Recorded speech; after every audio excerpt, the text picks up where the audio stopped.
recognize the former Vice President of Nigeria and my leader, Alhaji Atiku Abubakar. All other protocols duly.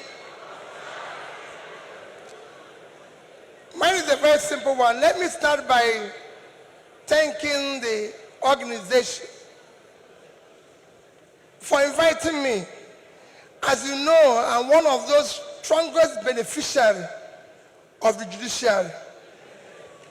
For my strong legal team, for the work of my small legal team led by Dr. Onyechi Bazu, SAN, and let OJ Nadi, SAN, I wouldn't be standing here.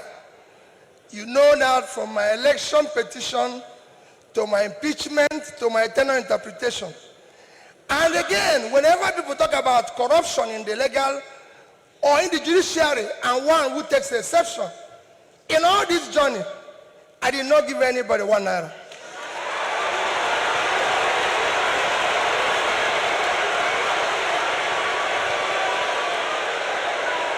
So for me,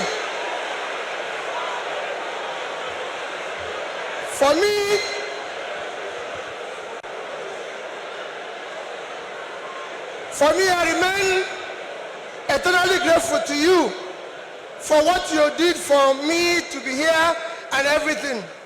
Our topic today is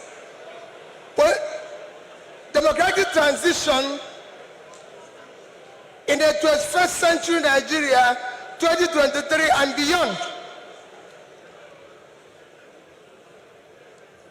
I think it's for great people like you or people like Chimamanda I invited, but for me as a trader, I'll try to contribute in my own little way, the way I think we should go. For me, democracy have a simple description. Government of the people, by the people, for the people. That means everything about democracy is the people.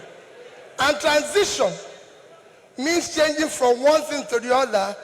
And for me, Nigeria needs urgent transition from being a highly insecure country to a secure country, from a disunited country to a united country, from corruption to a transparent country,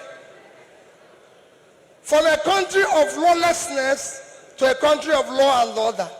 But in all this, it is important that we look at where we are today for people to understand the gravity of the journey we are going to take if we are going to transit. Where are we today? Nigeria have qualified to be a failed state. We have met the 2 or 3 biggest characteristics of a failed state.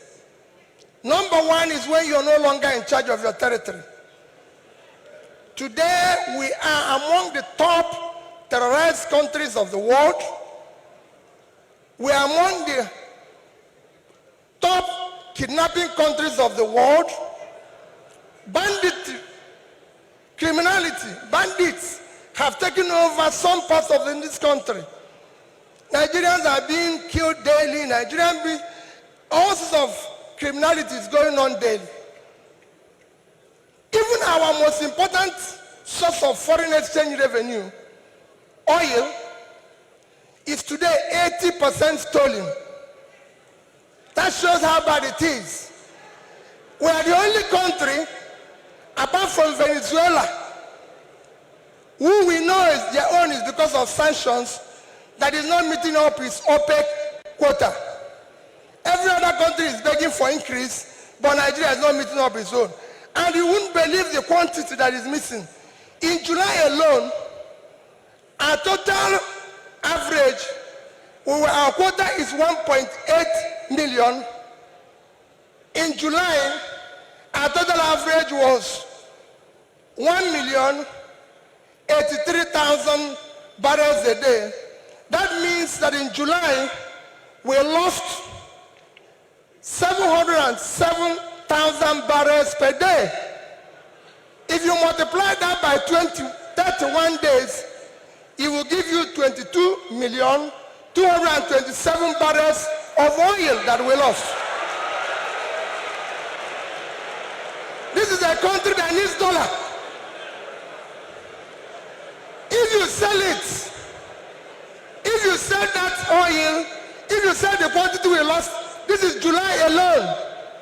If you sell it at the average price of $110, it will give you $2,450,000,000, which at our rate of exchange of 550, you lost. If you use 550, because I used an average of 550, you've lost 1,344,700,000,000 naira. That is your country. That's what you lost in 1 month because of stealing. It is important that we know this. Number two item to show that we are failed state is that you are no longer in control of your economy. Your economy today, we have an economy where we have over 100 million people living in poverty. Your unemployment is one of the worst in the world because you have a combined unemployment of 50%, unemployment and unemployment. Out of 200 million Nigerians, 60% is supposed to be working. So you're supposed to have 120 million Nigerians working, but today Nigerians that are working are under 50 million. So 70-something million of Nigerians are not working, they are not productive. When you compare this to your productivity, you will see how low it is.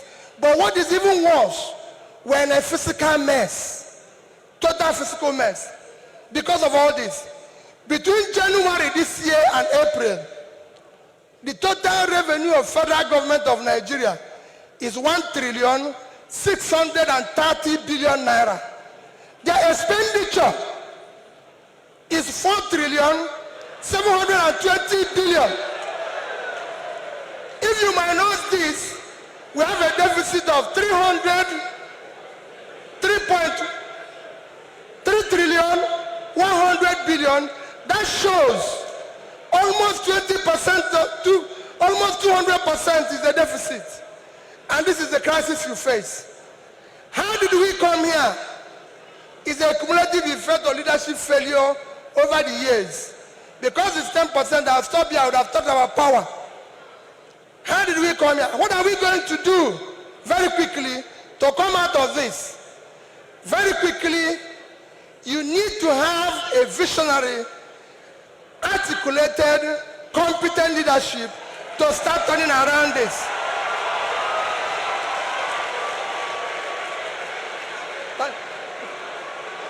So next year, the time is up. I'll take it that next year, your election you're going to have next year will not be about, remember, it is not about tribe, no religion, not connection, not entitlement. It must be election about character, competence, capacity, and commitment to deliver.